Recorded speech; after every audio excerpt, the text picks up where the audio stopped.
In my continuation to cover every known island in the world, I have prepared another island for you.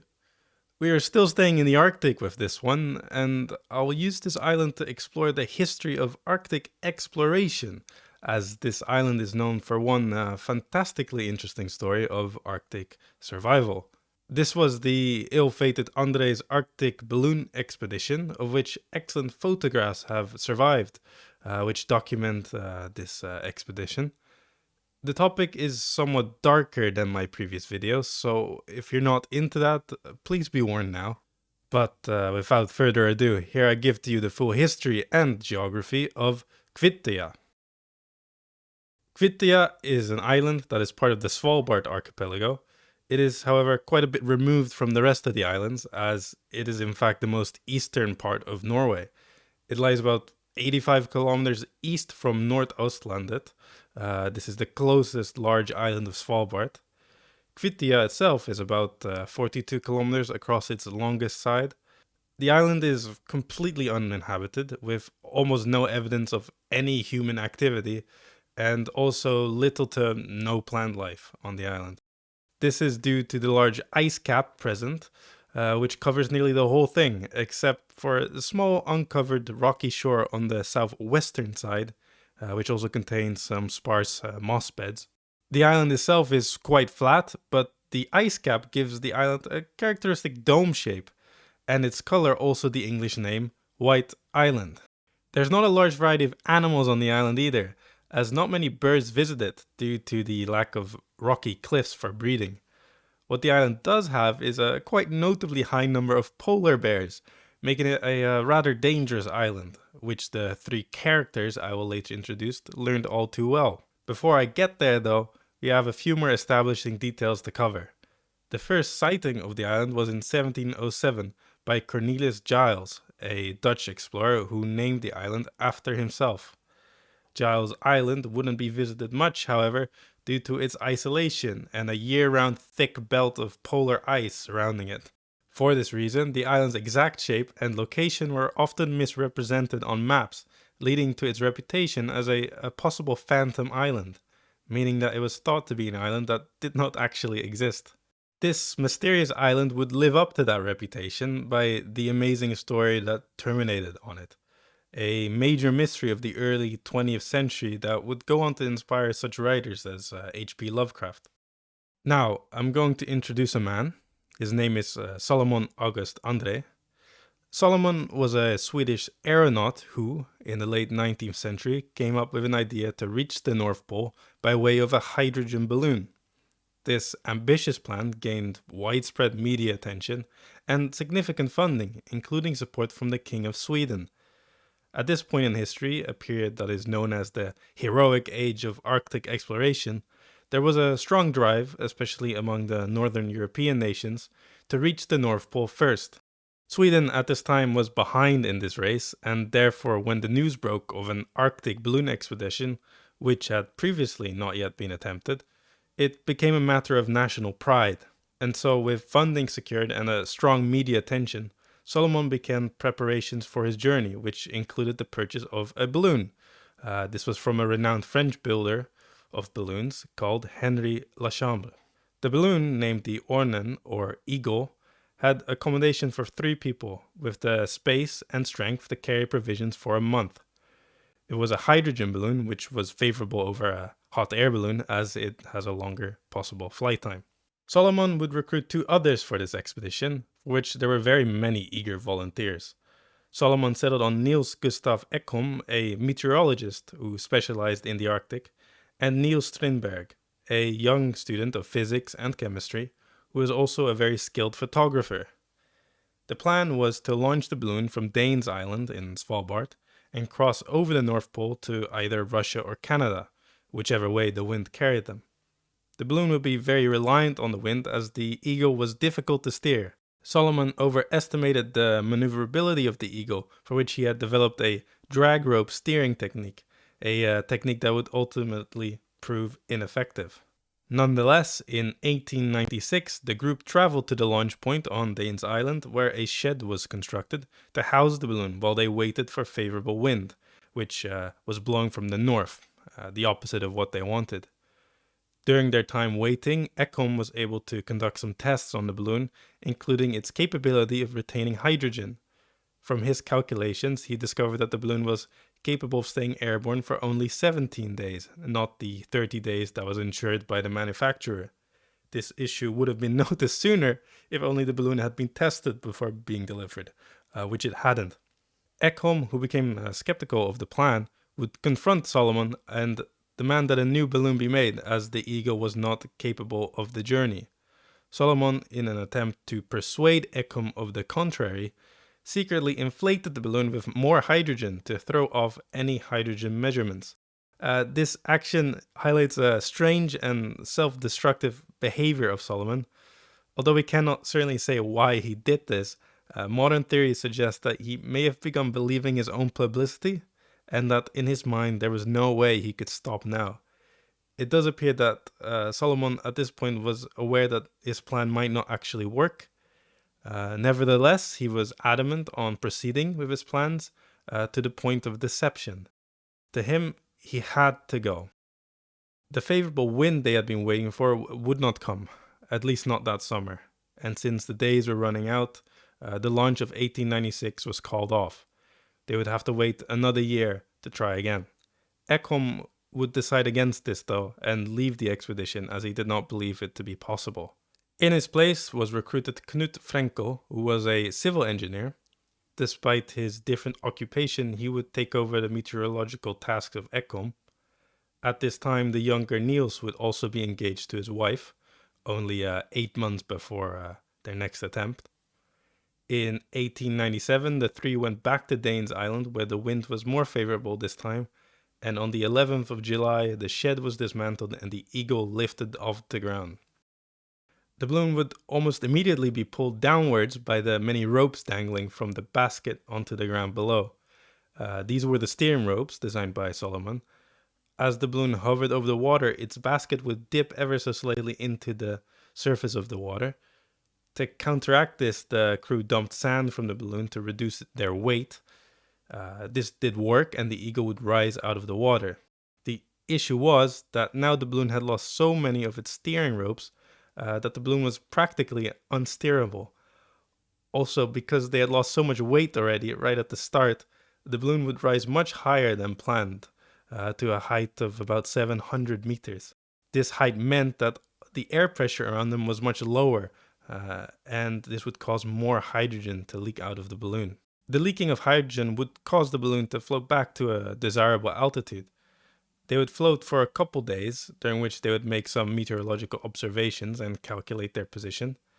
As a communication method, they had on board a number of carrier pigeons and also buoys that they could attach a message to. 2 buoys would be recovered from the expedition, both having been deployed only hours after takeoff. They contained such details as their measurements of altitude. Only 1 pigeon was ever found, carrying a message written on the 3rd day of the expedition. Translated to English, the message reads, "The Andrée Polar Expedition to the Aftonbladet, Stockholm, 13 July, 12:30 p.m., 82 degrees north latitude, 15 degrees 5 minute east longitude. Good journey eastwards, 10 degrees south, all goes well on board. This is the 3rd message sent by pigeon, Andrée."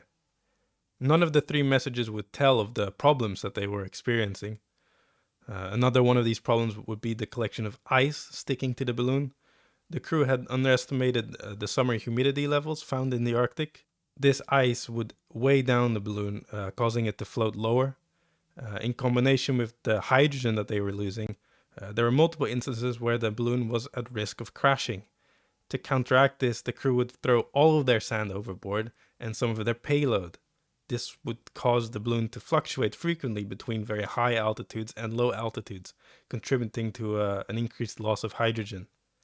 This went on until on the 3rd day of the expedition, possibly not long after they sent that pigeon, the balloon would finally crash on the ice. Their landing was gentle, with all 3 expeditionaries making it off safely, as well as all the delicate optical instruments surviving. The balloon had been deflated as it now lay on its side, and therefore it could not be salvaged. Strindberg made this iconic picture of Andrée and Frenkel contemplating their next move. unable to continue their journey, they would now be forced to attempt their journey back home across the ice. In the Eagle, they stored survival equipment for the event that they crashed. This included such things as tents, snowshoes, extra food and water provisions, skis, firearms, and also planks, which could be assembled into a small rowboat. For their direction, they had two options available to them. As a preparation of the journey, two supply depots were prepared. One at Kvitøya, a small cluster of islands at the most northern point of Svalbard, and the other at Cape Flora in Franz Josef Land. On their maps, both locations appeared equally far away from where they currently were, and therefore they made the decision to head to Cape Flora, as this was the bigger supply depot. Unfortunately, their maps were incorrect, and from their position, Kvitøya was actually much closer, and it was also a point that was closer to civilization. The group stayed at their crash site for about a week, where they prepared the sleds and the rowboat, and loaded them up with provisions. They would be forced to leave a portion of their provision behind, however, as the sleds proved too heavy and impractical to move. Having reduced the weight, the three men set off on their journey of about 600 kilometers over the polar sea ice. This journey proved extremely physically exhausting, as the sleds were still very heavy, and the terrain was not always favorable, having to occasionally lift the sleds over high ridges and carefully navigate melt ponds. It did not help that none of the three expeditionaries were particularly skilled outdoorsmen, and they had little survival skills among them. Solomon believed physical endurance to not be a very important trait for the journey, as it was supposed to only be a balloon ride. All of this is to say that these were essentially three nerds dropped in the most extreme climate on the planet. Since they had abandoned so many of their provisions, they were forced to hunt for more food while they traveled. They would encounter a good number of polar bears who they hunted for their meat, but these bears also posed a big threat to them, as they would have to remain vigilant and not be ambushed by one. They occasionally also had walruses and seals available to them, but bear was their staple. Polar bear meat is an extremely risky food source, which was a fact known among polar explorers at the time. However, in such dire situations, you have to make do with what you have. Trichinella parasites are common in polar bears due to their habit of cannibalism. Polar bear meat therefore has to be thoroughly cooked before consumption, otherwise leading to the risk of catching trichinosis, which, if untreated, can lead to severe symptoms, including but not limited to muscle pain, diarrhea, and inflammation of vital organs. It is highly suspected that the three expeditionaries contracted trichinosis from eating undercooked bear meat. The group walked for half a month over the ice, but made no actual progress to Cape Flora. This was due to the fact that the ice sheet which they were walking on was drifting towards the opposite direction. Realizing that they were making no progress at all, they would instead decide to head for the depot at Kvitøya.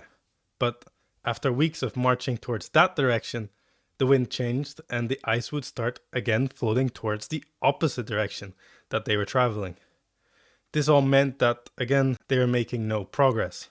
The men realized they had little control over their fate, and as the summer was ending and the days were getting colder, the explorers decided to stay put and build a shelter to survive the winter. They would let the ice floe carry them closer to home. The shelter, which was inspired by the igloo, would be constructed according to the plans of Niels. It consisted of 3 rooms, a bedroom where the 3 would sleep together, a storeroom, and a sort of living room where they could cook. Through the whole thing, the 3 would make notes in their respective journals. Knut wrote down meteorological observations. Solomon wrote about the progress of their expedition. And Niels would write about his wife, who he hoped to return back to. The 3 expeditionaries were in an awful mess. And ultimately for what? What would the actual benefit have been if they had succeeded and reached the pole? Was it just for the pride of their nation, or an internal, perhaps irrational desire to conquer such an astounding task? Not any different than the first circumnavigation of the globe, or later on the first man in space or on the moon.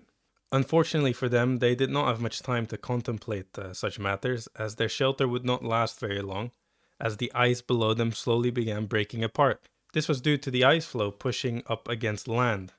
The ice had carried the men all the way to Kvitøya, where, due to the breaking ice, the men were forced to go ashore. Lost in the Arctic, these three men became some of the few to ever set foot on an island that was not entirely proven to be real.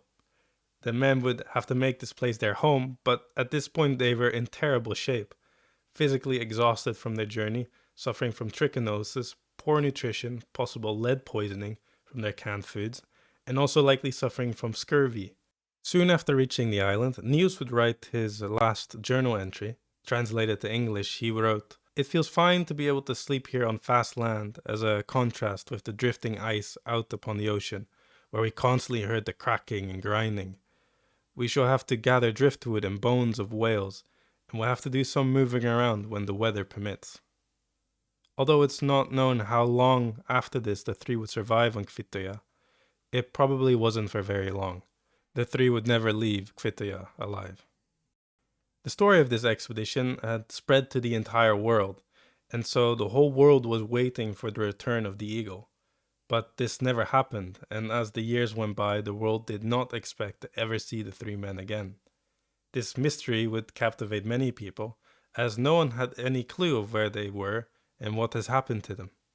This mystery would captivate the world for 33 years until the Norwegian Brattvåg expedition visited Kvitøya in 1930.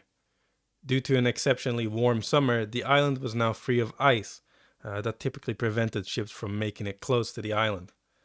This allowed the crew to make it ashore, where they would discover a metal rod sticking out of the snow. On closer inspection, they found parts of a boat sticking out. The boat was filled with equipment, and they found items with the words Andrée's Polar Expedition 1896. On a rocky hill, they found the remains of a camp and parts of a skeleton who was half buried. It had much of its upper body torn off, likely due to bears getting at it over the years. The clothing confirmed that these were the remains of Solomon. A few meters away from the camp, they found a grave with another skeleton, which had also been disturbed by bears. This was identified to be the young Niels. Not able to find remains of Knut, the crew collected as many items as they could and left the island. A month later, a Norwegian sloop would visit the island, having been told by the previous ship about their discovery, and they would find the remaining body of Knut, and also a box containing Niels' photographic film and logbook. Both ships returned the items to the respective authorities, and the bodies of the three explorers were transported to Stockholm, where they were cremated. The film of the photos made by Niels were developed, which has provided amazing insight into what had been a mystery for 33 years. These are also many of the pictures I've shown. The exact cause of death of the three is not known for certain, with multiple theories having appeared over the years. The modern theory is that Niels was first to die due to a polar bear attack.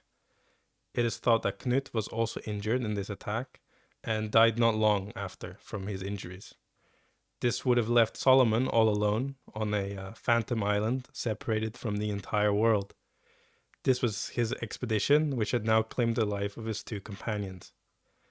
His body would be found in an upright position against a rock, with a rifle by his side, and empty bottles of morphine nearby. It is therefore the prevailing theory that after all he had been through, being stuck alone, sick and defeated, with the knowledge that his fate and the fate of his fallen companions was because of him and his dreams, that Solomon August Andrée took his own life. The expedition that vanished would finish on the island that disappeared, a tragic and ironic end.